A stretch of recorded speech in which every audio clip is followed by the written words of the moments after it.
Nakiisa ang PNP Isabela sa isinagawang Fun Bike for a Cause na inilunsad ang PAG-PTD bilang suporta sa Oplan Hilamos.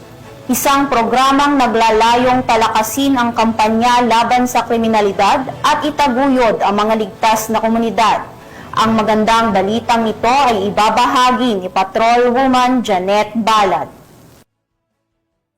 Isa ang Isabela Police Provincial Office sa pamumuno ni Provincial Director Police Colonel Lee Allen B. Baugding sa sinagawang Fun Bike for a Cause na may temang Bike Together, Serve Together na inilunsad ng Provincial Advisory Group for Police Transformation and Development Isabela na ika-22 ng Nobyembre taong kasalukuyan sa Isabela Sports Complex, Barangay Alibago, City of Ilagan. Pinangunahan ng aktibidad ni Mr. Ismael G. Atienza Sr., Chairman, Isabela Anti-Crime Task Force or Vice Chairperson ng Provincial Advisory Group for Police Transformation and Development, Reverend Dave L. Talaver, Senior Pastor, Christian Bible Baptist Church, Honorable Evin J. C. Diaz, Board Member, 1st District of Isabela.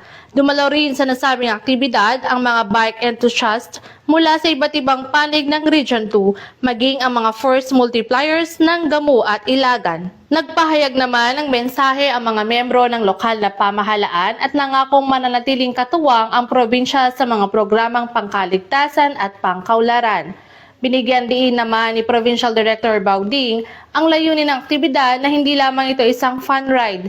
Isa itong panawagan para sa mas ligtas na kalsada at mas disiplinadong komunidad. Ang nalikom na pondo mula sa programa ay ilalaan para sa pagpapatuloy ng Oplan Hilamos, programang inisyatibo ng ating Chief PNP, Police Lieutenant General Jose Melencio C. Nartares Jr.